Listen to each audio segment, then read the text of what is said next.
Bonjour à tous. Alors voici une petite session de trading là. C'était quoi? C'était le 5 mars. Donc on démarre la session à 138 dollars. Donc c'est une session qui va être intéressante. C'est une session un petit peu l'après-midi où ça va pas mal bouger.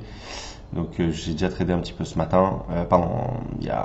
J'ai démarré la session là il y a ce matin. J'ai démarré un peu cet après-midi. Donc là je la démarre. Donc voilà, on démarre à 138. Puis vous allez voir un petit peu comment on peut trader, un peu la volatilité. Puis surtout on a vu pas mal de marchés haussiers. Donc là c'est un marché baissier. C'est-à-dire qu'on voit que on voit sur le graphique que depuis ce matin ça baisse. Et là il y a une grosse bougie rouge depuis tout à l'heure. On voit là-dedans les petites flèches bleues et rouges. Donc mes points de scalp, mes entrées, mes sorties.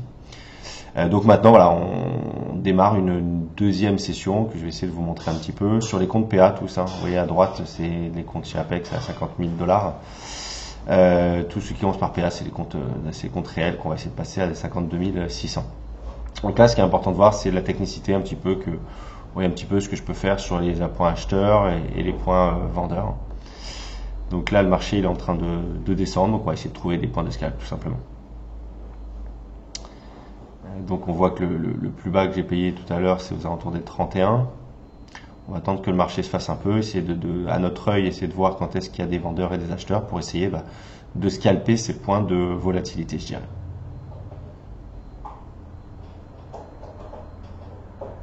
Donc là on voit vous voyez à gauche la flèche rouge qui montre la grosse bougie que c'est en 5 minutes où ça a fortement baissé. On est passé de 130 à avoir perdu à peu près 100 points de Nasdaq. Donc là, on est en train de remonter. Donc on va essayer de voir s'il y a des opportunités de scalper cette volatilité au Nasdaq. En tout cas, et toutes nos interventions au carnet.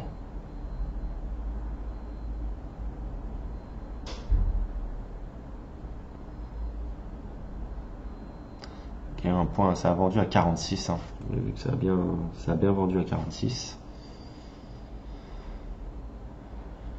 Voilà, j'essaie que mon œil fasse un peu mes points, mes zones de bataille au carnet pour que ce soit mes points de repère. Donc j'ai en point de repère vendeur, j'ai déjà 46 sur le carnet d'ordre.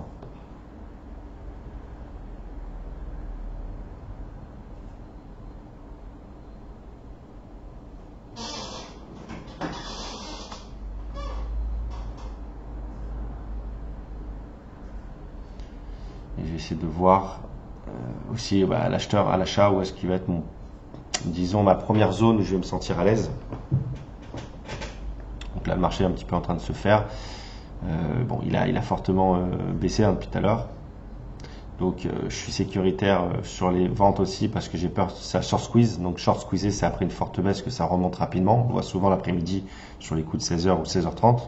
Donc je vais sur les points vendeurs ne pas être trop agressif, mais être sûr de les rentrer bien après mes paramètres de visualisation dynamique et de matelas. Donc visualiser vraiment effectivement du vendeur. Et puis à l'achat, si ça redescend, essayez de bien trouver des bonnes zones acheteuses où au carnet ça se reconstruit et donc où ça rachète bien.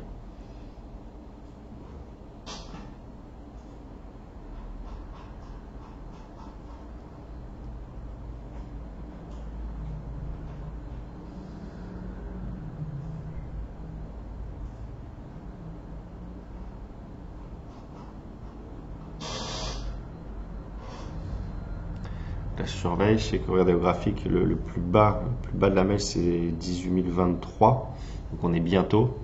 Donc j'attaquerai rien avant qu'on aille chercher les bas. Ça c'est une de mes règles, c'est-à-dire que jamais je paye avant les bas. Donc là, waouh, ça remonte fortement. Il y a du bel acheteur quand même. Bon, après c'est un peu logique, après cette forte baisse, voilà, maintenant disons qu'on est rassuré sur le fait qu'il y ait des acheteurs. On voit que il y a du fort acheteur. Maintenant, je veux le coupler avec la notion de dynamique baissière. Donc d'abord, avant d'acheter, j'aimerais une dynamique baissière. Et deux, j'aimerais qu'on aille craquer les bas. Donc là, après, s'il se passe ces deux paramètres, bon là, j'attaque tout en fait.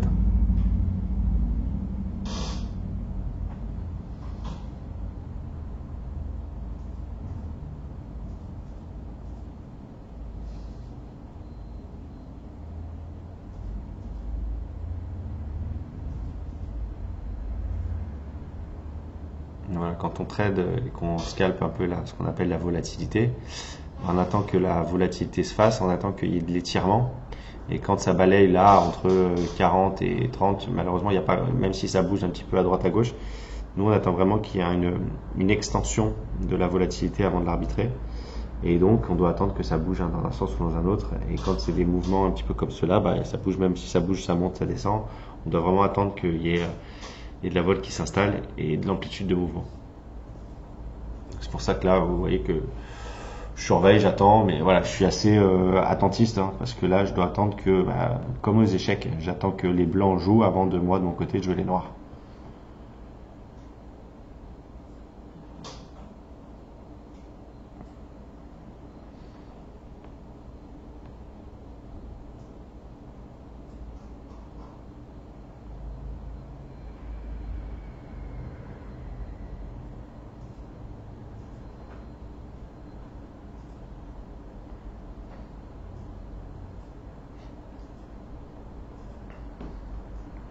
Donc là, on voit que le carnet il est en train de se vider. Donc il y a un chiffre qui va arriver, je pense. Vous voyez, le carnet il est en train vraiment de se vider. Les market makers sont en train de se retirer. On voit que les liquidités par case de prix, elles sont plus de 10-15, mais elles sont de 2, 3, 4. Donc là, quelqu'un qui n'a fait pas attention, il voit au carnet qu'il faut tout de suite, enlever ses ordres, 2, couper ses positions s'il en a, parce qu'il va se passer quelque chose là. Même si vous n'avez pas votre calendrier devant vous, ou votre box avait fait l'information, bah là vous voyez qu'au carnet il se passe quelque chose, que le carnet est en train de se vider, donc il va se passer une annonce. Donc là vous devez être attentif, vous retirez et attendre que celle-ci sorte pour trader après la publication. Même si vous n'êtes pas au courant de ce que c'est, vous allez voir quand le marché est en train de se reconstituer, et donc les market makers quand ils sont en train de revenir. Mais là en tout cas on voit qu'il est en train de se vider le carnet. Voilà, tac, vous voyez là, il y a des trous de partout. Et voilà, le chiffre est en train de sortir. Même pas ça besoin de savoir ce que c'est exactement comme chiffre. On voit juste qu'il y a un chiffre qui est sorti, que c'est monté fortement. C'est bloqué aux alentours de 60. Donc là, si on voulait essayer de trader, on essaie d'attendre de voir si ça revient à 60 et de shorter ici aux alentours des 60 où ça a bloqué. Donc là, vous voyez, je me mets ici, je surveille 60. Bon, ça va pas revenir forcément, mais en tout cas, c'est 60 où c'est monté et ça a rebondi. Donc il y a eu un vendeur qui s'est placé à 60. Donc là, ça serait cohérent d'essayer de rentrer à 60 vendeurs. Donc là, je ne le suis pas. J'attends d'être peut-être un meilleur point, comme je vous ai dit tout à l'heure. J'attends d'être sûr d'avoir des bons points. Ici, j'ai sûr. Donc quelqu'un qui a été un peu agressif, imaginons qu'il soit rentré à 60. Là, moi, j'ai pris un peu plus de sécurité. Je me suis dit, 60, je vais attendre finalement un meilleur point. Donc ici, vous voyez, il y a eu un vendeur, donc je rentre 68. Mais quelqu'un qui est rentré 60, vous regardez ici, là, le marché, il rentre tout de suite. Et là, d'un seul coup, on veut 52. Et là, il a encaissé. Donc là, quel que soit le trader, moi, je serais rentré à 60, on serait sorti. J'ai voulu mieux 68. Malheureusement, je ne l'ai pas eu. Donc, quel qu'il soit, le trader, le trade était gagnant. Donc là, maintenant, j'essaie d'avoir 68. Alors là, il y a des problèmes d'affichage parfois quand ça bouge un peu vite. Donc là, vous voyez, 68, il est en attente, mais j'ai pas été exécuté. Normalement, je dois être exécuté. Voilà. Il y a des petits soucis parfois d'affichage, comme 72. Là, également, j'ai été exécuté. Mais l'affichage arrive un peu après. Donc, à partir du moment où votre prix vous a transpercé, si ça vous arrive, sachez que vous avez été exécuté. Ne commencez pas à cliquer partout dans tous les sens. Le flux sur les marchés est un flux différent du flux visuel. Et donc, si en visuel, ça n'apparaît pas, le plus important, c'est ce qui s'est effectivement passé. Et donc, vous avez été exécuté. Comme moi, là, ici, j'ai été exécuté. Donc là, je sors. Voilà, j'ai tout sorti mes positions. Mais ça, c'est un point qui est important. C'est-à-dire, parfois, là, vous voyez, on a monté un peu on a mis un peu de cash. Ça, c'est une donnée qui est importante. C'est-à-dire que parfois, il arrive qu'il y ait des soucis. Donc là, je me remets à 72 au cas où si le marché revient à 72, m'exécuter. Et un point qui est important, c'est que parfois les flux, les rapidités sur les marchés les marchés sont rapides et donc les flux suivent pas. Et quand les flux suivent pas, il faut pas commencer à paniquer, à cliquer partout dans tous les sens. Là, je vois du vendeur, j'aimerais vraiment être exécuté. Au départ, c'est à 72, mais là, j'essaie de me mettre à 68, 75, même 67. Parce qu'il y a eu un fort retour, donc une forte remontée après cette baisse. Et là, j'estime, et je visualise au carnet, qu'entre 67 et 72, il y a du vendeur. Donc j'aimerais rentrer en position, bas de matelas, milieu de matelas et haut de matelas. Et là, je peux même essayer de rentrer à 65-25 parce qu'il y est le vendeur. Il y est. Donc entre 65 et 72. Donc pour vous dire, voilà, quand on se fait transverser un prix, qu'il y a un souci d'affichage, vous avez été exécuté. Donc pas de panique. Dès que il faut vraiment prendre en considération que si un prix transperce un prix et que vous avez été que vous êtes dans le marché, même si au visuel vous avez l'impression que vous n'avez pas été exécuté, vous avez été exécuté. Donc là je vois que montée d'un coup, waouh, belle remontée. J'ai été levé sur trois pattes et là j'essaie de sortir pareil en 3 temps. Là, j'en ai sorti que une. Donc, j'ai eu le bas de matelas, milieu de matelas, et le haut de matelas, c'est 72. Là, je le laisse de façon à être exécuté.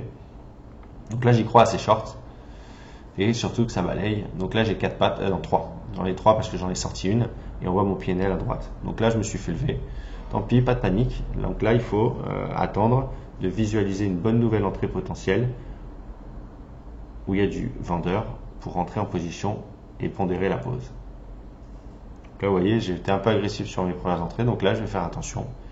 Et donc, un pas d'agressivité, un pas de sécurité. Ouais, toujours ne pas être agressif tout le temps. Si je décide sur une zone d'être agressif, la deuxième zone, je vais décider d'être un peu sécuritaire. Là, il y a du beau vendeur. Et donc là, je vais essayer de me mettre haut de matelas 83,25 et 82,25. Et donc, en espérant que le marché revienne me chercher en haut. Et là, s'il redescend, écoutez, s'il redescend, je solderai ma position au mieux. Je mets quand même mes lots en attente de façon à ce que si ça vient me balayer d'un seul coup. Mais en tout cas, la belle zone vendeuse, je l'ai vue en haut à 82,25. Waouh. On voit vraiment qu'il y a du vendeur. Le marché redescend fort, rapidement surtout. Donc là, j'attends parce que ça a bloqué de savoir où est-ce que je vais sortir. C'est dommage, ça a bloqué au-dessus de mon prix vers 71. Donc ça revient. J'essaie d'arbitrer et de vérifier au carnet sur les acheteurs où est-ce que ça en est. Ça repaye un petit peu, mais pas trop fort. Donc je suis encore serein sur ce trade. Voilà, tac. Ça va, voilà. C'était un trade assez. Même si j'ai pas eu pile, j'étais un peu agressif sur mon entrée. Même si je suis pas hyper bien rentré. Bon là, je vois mes deux zones là-haut. Si on vient me rechercher à 82, bon ça c'est trade hyper facile. Ouais, vous voyez que je monte, mais pas trop rapidement. Ça monte pas très vite. Forcément, je suis pas rentré bien là, sur ce. Bon, ça arrive, hein, mais en tout cas, je l'ai bien tradé. J'ai pas eu la zone au-dessus. Le risque, il était quand même maîtrisé. J'étais un peu agressif parce que j'ai voulu rentrer bas de matelas, milieu de matelas, haut de matelas. Bon, ça arrive. Hein, parfois, je décide d'agresser un peu, ce que j'ai fait ici. Bon, il n'y a pas eu trop de gains. Vous voyez, le retour derrière, il a été énorme. Bon, on sait jamais. Donc, en termes de gestion de risque, c'est pas trop mal, en dépit du fait que j'étais un peu agressif. Maintenant, donc, on espère que le marché revienne à 82, potentiellement là-haut. En tout cas, on sait qu'il y a du fort vendeur là-haut. Puis on va attendre en bas de voir ce qui se passe. Mais voilà, comprenez bien que là, les degrés d'agressivité, ils sont propres à chacun, ils sont propres au ressenti, à ce que vous visualisez au carnet, à ce que vous ressentez au niveau du carnet sur les acheteurs et les vendeurs, et ce qui va ensuite déterminer. Vous avez le cadre théorique, vous savez exactement les points, comment les rentrer. Maintenant, les degrés d'agressivité vont être fluctuants en fonction d'un trader à un autre par rapport à votre perception de ce que vous visualisez au carnet. Et donc, l'histoire que vous allez vous faire sur où sont les acheteurs, où sont les vendeurs et quelle est leur force l'un par rapport à l'autre. Et ensuite, par rapport à ça, vous allez donc ajuster votre agressivité pour essayer de coller au mieux au pouls du marché, au rythme du marché, de façon à scalper le mieux possible le pouls du marché actuel en fait. Et c'est ça qui va faire la différence entre quelqu'un qui va bien scalper, mal scalper. Ça va être vraiment le rythme, comme quelqu'un qui fait de la danse et qui va avoir le rythme sur une chanson et moins sur l'autre. Là, c'est un petit peu pareil. Donc là, vous voyez, on est redescendu vite, hein. On a bien retracé rapidement notre 82. Wow, on est en train de bien descendre. Donc là, on va surveiller nos points acheteurs. On a vu tout à l'heure que le bas c'était 23, ça descend fort. Hein. Ouais, ça descend fort, donc là on va visualiser, essayer de trouver des points acheteurs et on va essayer de trouver des points acheteurs en visualisant bien du matelas parce qu'on a peur de se faire flinguer là, donc moi je vais être sûr, vous savez que j'ai une petite aversion toujours sur les points acheteurs parce que ça descend beaucoup plus vite que ça ne monte, et donc là je vais attendre une sécurité, je vais attendre d'être sûr de bien voir de l'acheteur avant de rentrer en position et essayer de les scalper. Donc là on est sur les bas de tout à l'heure un petit peu, ça remonte pas fort. Voilà, ça bite juste, ça remonte juste de 5-6 ticks, c'est pas suffisant, donc c'est pour ça que je veux pas rentrer. C'est juste de la bataille. Il y a bien eu la dynamique à la baisse, mais il y a pas, pour moi, il n'y a pas assez d'acheteurs, il n'y a pas assez de bidders. Donc, c'est pour ça que je ne veux pas encore rentrer en position. Là, il y en a eu 32, 33. Donc là, si potentiellement je me mettais aux alentours de 28, ok. Sauf que je déteste payer avant qu'on craque le bas. Et le bas, c'est 23. Donc là, quelqu'un, deux cas de figure. Soit je suis un peu agressif et je décide de payer 28, ce qui n'est pas mon cas de figure. Soit je décide, ok, maintenant je sais qu'il y a de l'acheteur à partir de 28. J'attends une paire d'as, ça veut dire quoi? J'attends peut-être par chance qu'ils vont craquer 28, aller chercher le bas 23. Et là, j'attaquerai tous les points acheteurs. Voilà ce que c'est un petit peu mon scénario. Et quelqu'un qui est un peu plus agressif, il va rentrer à partir de 28. Voilà, quelqu'un qui est agressif, il est rentré là. Voilà, moi j'attends que ça baisse là. Et là, je vais anticiper le matelas toujours. Voilà, alors il y a des problèmes d'affichage encore, vous voyez.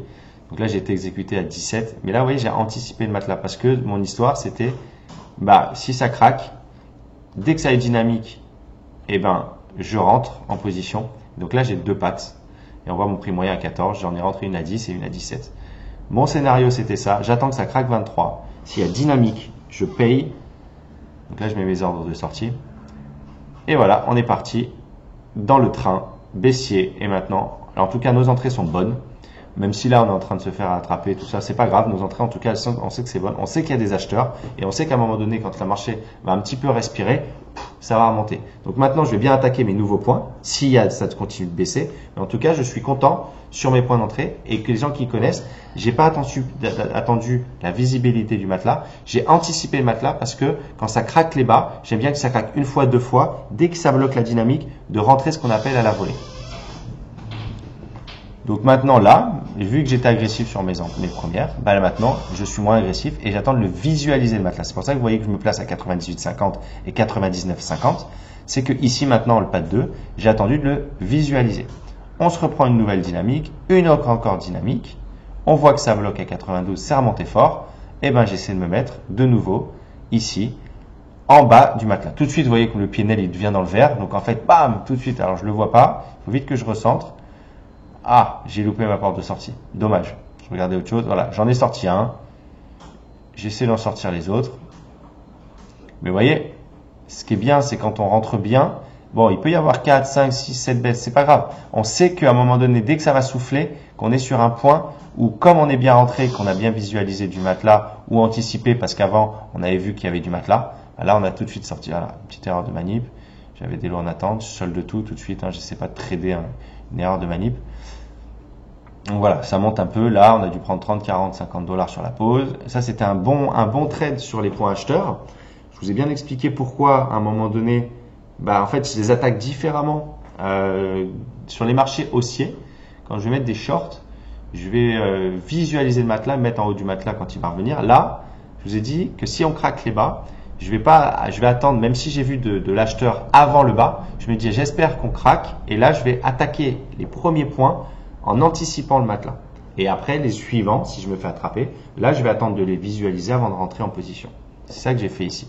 Une fois, je suis agressif. Première zone d'entrée. Deuxième fois, je ne suis pas agressif. Troisième, je peux me permettre. Et voilà, il faut pas toujours lever le levier d'agressivité. Il faut savoir comment on danse, faire un pas de 2. Agressif, pas agressif, agressif, pas agressif.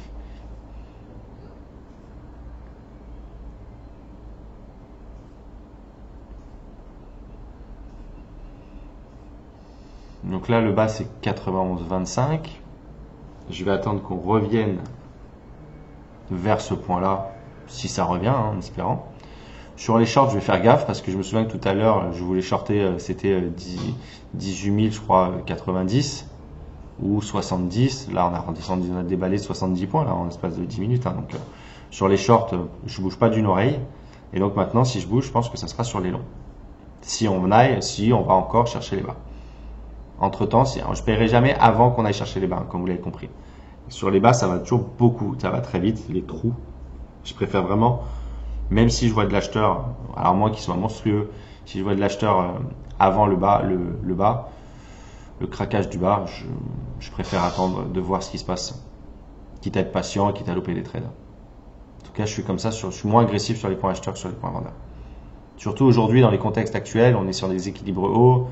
On est sur un Nasdaq sur l'année qui a pris plus de 40% l'année dernière. Donc voilà, j'ai toujours peur dans la tête de la correction rapide. Vous voyez là par exemple, il y a de l'acheteur à 18 000.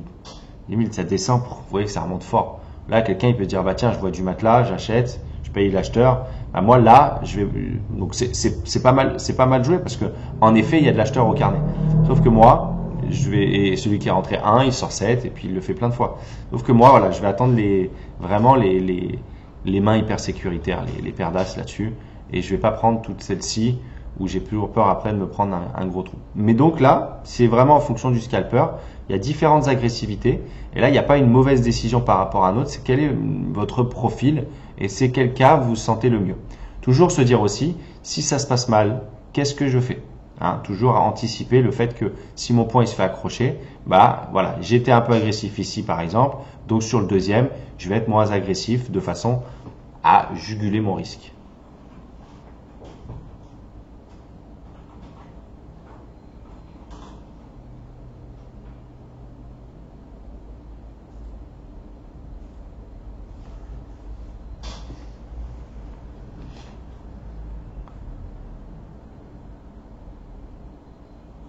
Voilà, donc là on est patient. Je sais que c'est 91-25, mais après ça peut arriver vite, ça peut aller très vite. C'est pour ça que je surveille quand même, parce qu'on peut dire ouais ça va pas revenir, on est remonté. Quand ça déballe vite. On est juste à 10 points des bas. Et vous avez vu tout à l'heure comment ça descend quand ça craque les bas. Ça c'est toujours ça, se souvenir que le marché il réagit un peu de la même manière au cours de la journée. Donc là il y a toujours de l'acheteur, donc celui qui décide d'être un peu agressif il a. Et puis en bas, vous avez vu quand ça arrive sur les bas, ça craque en 3 fois. 1, 2, 3. Donc là, qu'est-ce que je vais faire? C'est qu'après 1, 2, je vais commencer à attaquer à la volée, la troisième fois à la volée, et après, relâcher sur ces points-là en fait. Parce qu'en fait, ça remonte tellement vite que j'ai toujours peur de le louper. Donc c'est pour ça que ces deux premières pages me permettent d'être un peu agressif. Donc toujours, dès que ça descend, ça repaye. Il y a de l'acheteur, donc on visualise bien l'acheteur, mais nous on attend là, voilà, c'est comme au poker, vous avez plein de mains qui arrivent, As 10, As 9, je la veux pas, j'attends les As. C'est un peu ça, là, je suis en train de faire.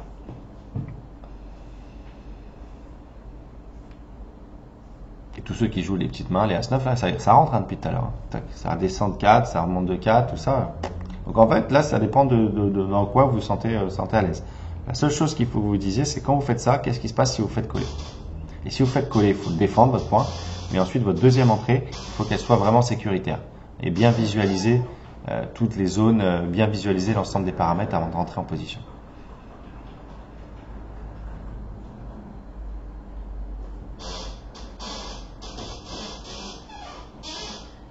Voilà, malheureusement, on n'est pas allé rechercher les bas. Donc celui qui traite un peu agressivement, qui paye un petit peu à chaque fois qu'il voit. Donc il fait pas attention à la zone où on est, mais qui lit juste le carnet, bah ouais, il voit les acheteurs. Dès que ça baisse, il voit que ça bloque, ça remonte. Il peut se mettre sur les acheteurs. C'est logique, on le voit bien. Donc là, je regarde mon 10-50 parce que là, je commence à être un peu impatient et puis je vois que ça vend. C'est un peu risqué quand même ce 10-50 parce que on est quand même tout en bas du marché. Mais bon, le carnet il est vendeur, donc toujours peur du short squeeze. Ouais, c'est juste toujours ça, faire attention à ça. Quand on est un peu agressif, les bas de marché, 16h, 16h30, d'un seul coup, si le marché il commence à récupérer, vous verrez, plein de fois ça se produit, il se remet à remonter fort, vite, vite, vite, et là vous n'avez pas de porte de sortie. C'est pour ça que je surveille, je regarde, mais je fais attention. Je préfère avoir des points acheteurs là, je vous avoue. Ah, on revient. Alors, c'est parti. On va attendre la paire d'as. Donc là, j'attends que ça craque. Et je vais attaquer à la volée. Donc ça a craqué, bam. Ah ben là, je vais me mettre là carrément. 88,50, ça a descendu, ça a remonté tout de suite. Donc là, vous n'avez même pas vu tout de suite, j'ai été fait à 88,50, il y a dû avoir une mèche, tac, tac. Et j'ai mis mon ordre de sortie à 93,50. Ah, il ne m'a pas sorti. Je réduis. Peur là. J'ai dit ouf. Ok. Je suis sorti. Celui-là, il était. Voilà. Et je me remets en bas. Maintenant, je me mets en bas là. On voit que ça monte un petit peu. Je me mets tout en bas en me disant voilà, maintenant, ça a craqué une fois, ça a craqué deux fois. J'ai visualisé le matelas. Je me mets en bas du matelas. Voilà, ici. Je me dis ça. Je décide d'être un peu plus agressif maintenant sur cette patte parce que j'ai l'impression que ça remonte à chaque fois. Donc, je ne vais pas attendre que ça craque et taper à la volée. Je me dis, bon, maintenant j'ai visualisé le matelas, je me mets en bas du matelas et puis si ça se fait craquer, je suis capable de le défendre parce que je suis certain qu'il y a de l'acheteur à partir d'ici. Voilà ce que c'est mon histoire ici.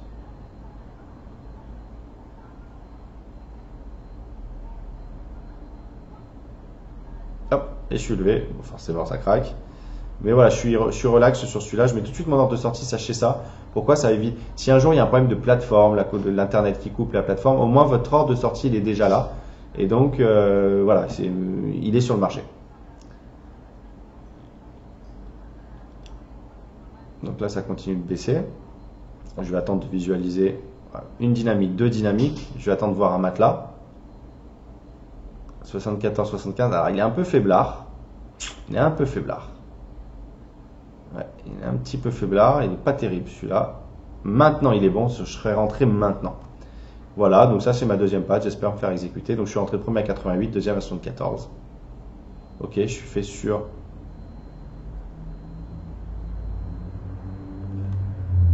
Hello, ça remonte. Ah, j'avais sorti une partie parce que là, je vois que j'ai 136 contrats. Vous savez, j'avais sorti une partie tout à l'heure en partial. Voilà, et hop. Ah, qu'est-ce que c'est le problème d'API? Ah oui, d'accord. Alors, problème d'API, ça m'arrive parfois. Tradovate, ça veut dire que comme je duplique potentiellement plusieurs fois les trades, parfois il y a trop de flux et d'un seul coup la forme elle bug en fait. Et là, quand elle bug comme ça, qu'est-ce que je fais? Alors ça c'est très bien, c'est-à-dire ça m'arrive. Donc là, vous voyez, je suis en position. On garde le calme, je dirais. Et là, on contacte Tradovate pour leur demander qu'ils rebootent la machine. Donc là, je vais sur mes mails et j'ai un message qui est déjà fait parce que ça m'arrive quasi une fois par jour quand je vais un petit peu. Je link 40 comptes, donc parfois il y a trop de flux. Et donc, sachez qu'ils sont hyper réactifs. En 2 minutes parfois, Donc là, en fait, je vais leur envoyer un mail en leur disant bonjour, j'ai mon flux qui est bloqué. J'ai un message déjà, regardez, qui est déjà préconfiguré. Copier-coller, j'envoie un message à Tradovate au support technique. Voilà, bonjour, voilà le message qui est apparu. Vous voyez, donc je suis en position là, mais je panique pas. Bon, ça me saoule parce qu'on est quand même sur les bas, donc j'aimerais que ça aille. Et donc là, j'envoie, voilà, mon compte est bloqué au service Tradovate, support Tradovate, et en disant c'est urgent, merci de le débloquer. Donc je copie l'adresse. Voilà, bonjour, c'est mon compte, merci de me le débloquer. Voilà, et donc là, je serre les fesses et je me dis, bon, de toute façon, là, c'est quelque chose qui est là, donc vous pouvez pas faire mieux. Ça sert à rien de les appeler au téléphone, ils sont plus lents. Par mail, ils sont hyper rapides. Donc là, je vérifie. Alors, ce que je fais toujours, c'est que j'envoie une deuxième fois en me disant que s'ils voient 2 fois le même message, qu'ils le traiteront plus rapidement. Donc, vous voyez là, please reactivate mon compte parce qu'il y a un souci écrit d'API. Mon problème, alors, il est pas, vous l'aurez peut-être pas vous, mais c'est parce que comme je link 20 PA plus 30 SIM, ça fait 50 et parfois il y a trop. Donc là, sur mes mails, je vois qu'ils ont bien reçu la requête. Et là, maintenant, j'attends. Donc, comment je sais s'ils l'ont réactivé? Je vais toujours sur Tradovate et j'essaie de me reconnecter. Donc, bon, là, regardez, je vais essayer de cliquer. Ah, je me dis, tiens, ça remarche, nickel. Bon, nickel, super. En plus, ça a craqué les barres. Et regardez, ça marche pas. Ça marche pas. En effet, ils ont pas cliqué, ils ont pas eu le temps de ça. C'est pas Speedy Gonzalez. Ils ont pas eu le temps de traiter mon mail. Donc là, ce que je vais faire toutes les 30 secondes, je vais essayer de reconnecter ma machine, de me reconnecter. Et là, hop, toujours ce problème, ce message. Donc là, ça veut dire qu'ils l'ont pas encore traité. Et sachez, ça m'est arrivé, allez, en tout, peut-être une dizaine de fois. Dans les 10 fois, ils ont répondu dans les 3 minutes. Donc, en fait, c'est quand même hyper réactif, le support technique. Et donc là, j'attends. Et dans 30 secondes, je vais refaire pareil. En me disant, bon, j'espère que ma machine va redémarrer. Et que le marché, il n'aura pas trop troué en bas. Et c'est pour ça que je vous dis parfois de laisser l'ordre toujours quand on rentre, de mettre votre sortie. Parce que si vous avez mis votre sortie, au moins votre ordre, il est déjà exécuté. Et même s'il y a un problème de plateforme et que le marché vient sur votre prix, vu vous l'avez positionné, il va vous sortir. Donc là, j'essaie de me reconnecter. Et regardez, ils l'ont traité. Donc là, je vérifie, je dis, punaise, où est-ce qu'on est déjà? Ok, on a été en bas. Malheureusement, on a été en bas, mais ça va. Donc là, qu'est-ce que je fais? Je vais essayer de vite sortir. En tout cas, je vois que le marché s'est calmé. Je vois qu'il est allé au maximum à 62. Je dis, punaise, c'est quand même descendu bien plus bas. Dommage. Donc je mets quand même un lot hein, si ça revient en bas là, parce qu'il y a forcément eu du matelas vu qu'on a été à 64 et qu'on vaut 80. Donc voilà. Et donc là, tac, je suis sorti, attention, j'en ai 23, j'en ai en trop, regarde le clip size. Et là, je suis sorti. Donc en fait là, c'était un pour vous montrer donc tout à l'heure les scalps un petit peu possible, mais deux, vous montrer à une cas de situation où vous avez un problème par exemple avec votre plateforme qui Tradovates, et ben quoi faire le bon réflexe et ne pas paniquer parce qu'au pire, ça va durer 5 minutes. Donc c'est un point important. Toujours mettre ses lots quand vous êtes en position, mettre votre ordre de sortie. Comme ça permet que s'il y a un souci technique, qu'il vous est exécuté. Et si vous avez un souci, eh ben, vous voyez, vous faites cette manipulation. Et le service technique de Tradovates, il est génial parce qu'il est hyper réactif. Vous voyez, en 2 minutes, ils m'ont réactivé en 2 minutes, ils m'ont tout réactivé en fait. Et après, vous répondent par mail en disant voilà, on a bien rebooté votre chose. Donc là, il y a encore des soucis de flux, vous voyez, ça bouge pas là. Donc c'est comme ça bouge vite, parfois il y a ça. Donc là, je me dis attends, je fais gaffe quand même, je quitte un peu le marché parce que voilà, il y a des soucis de flux, ça arrive. Donc là, j'essaie de pas trader. Je redémarre la machine. De toute façon, on va vérifier si souci de flux il y a encore. S'il est, je fais gaffe.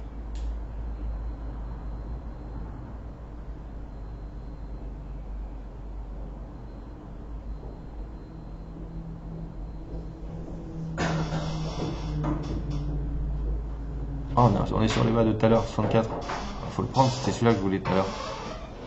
Ah, ce que je m'en souviens. Ah là, il faut taper à tout prix là. C'était 64 de tout à l'heure. Ah oui, j'essaie de me mettre à 61, 50. Bam, il y a le trou, c'est pas grave, je m'en fiche. Tout de suite, on est descendu aussi à 55, 50. On est remonté, regardez, tout de suite à 61. J'essaie de me mettre à 55, 50 où il y a le matelas en bas, au cas où il vient me rechercher. Puis ensuite, je vais traiter mon long là que j'ai mis à 60, 61, 64. 61, 50. Il faut que je mette mon ordre de sortie. Hein, voilà, je le mets. C'est dommage, il est un peu court. Mais bon, comme on est sur une forte tendance baissière là, j'essaie pas de gratter trop. J'essaie de gratter 3-4 points maximum.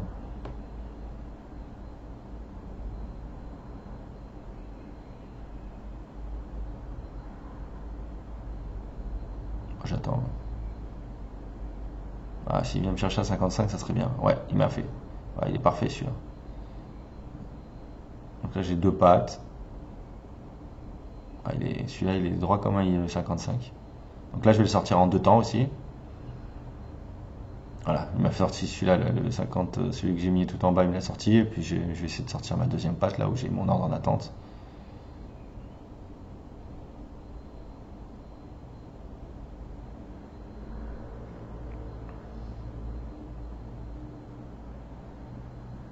Coquin, il bloque à 61, 75. Ouais, il bloque à 61, 75.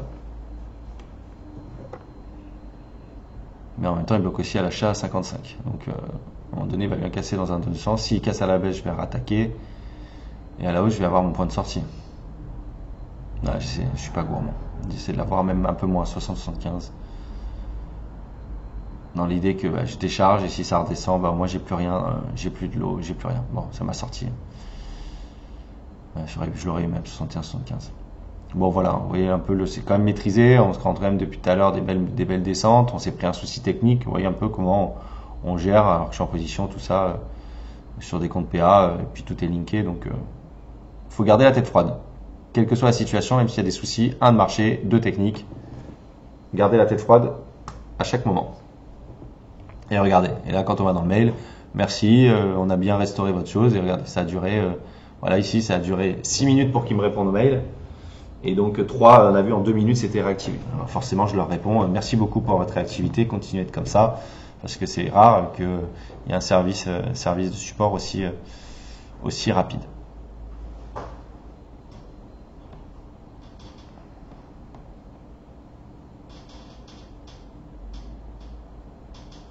Donc là tout à l'heure j'avais 55, est-ce qu'il va essayer de me rechercher à 55 ou pas? Est-ce que je vais réattaquer 55 ou je vais attendre que ça recraque? Bonne question. Les deux cas de figure valent. Je veux même peut-être l'avoir un peu mieux. Alors, allez. C'est là, de toute façon, c'est la zone où ça a bloqué tout à l'heure. Donc là, quelqu'un qui est un peu agressif, il rentre là, c'est très bien aussi. Quelqu'un qui va attendre comme moi, c'est bien aussi. Donc ça, là, ça dépend totalement juste de l'agressivité. N'importe qui rentrer, gagne. Alors, est-ce que je rentre? Waouh. Ah non, j'attends. Là, je suis hyper sécuritaire. Ça a cassé. Il y a le matelas 52,75 et je me mets bas du matelas. Bon, là, n'importe qui est rentré à 55 ou à 58 ou 52. La seule chose qu'on sait, c'est qu'il y a de la fort acheteur. Même si ça descend, il y a du fort acheteur. Et donc là, voilà. Donc, bon, là, ça a remonté fort. Hein. Ça a remonté fort. Et donc, voilà. On sait qu'il y a de l'acheteurs. C'est-à-dire que là, si ça continue de baisser, à chaque fois que ça craque les bas, je vais le payer parce qu'il y a de l'acheteurs. Et donc, on n'est pas tout seul. Donc là, si je regarde les résultats, donc on est à 245 ici. Si vous regardez, si je vous montre l'ensemble des choses, parce que tout est linké, tous mes comptes sont liés entre eux. Donc quand je clique sur un, je clique sur l'ensemble des choses et mes réels et mes sims. Là, vous voyez sur tous les réels que j'ai fait là 242 $. Voilà. Et puis si on continue de descendre, en même temps j'ai linké des sims à 50 000. Je clique avec une parité de 1 pour 3 ou 4. Et là, les comptes à 250 000 où je clique pour 1 pour 6. Donc quand je clique sur 1 sur le PA, ça m'envoie 6 lots, 6 micros sur les sims à 250 et 3 sur les sims à 50 000. Voilà pour les résultats. Vous voyez, il est un peu le camembert. Donc mes trades, vous voyez que j'ai gagné. À un moment donné, j'ai eu un trade un peu plus compliqué où je suis passé en perdant. Et puis après, ça remonte. C'est ça, scalping, plein de petites opérations. Trade moyen, c'est 1 minute. Le plus long trade, c'est 8 minutes. Voilà ce que c'est un peu le concept du scalping. Merci, à bientôt. Et puis pour une nouvelle session de scalping.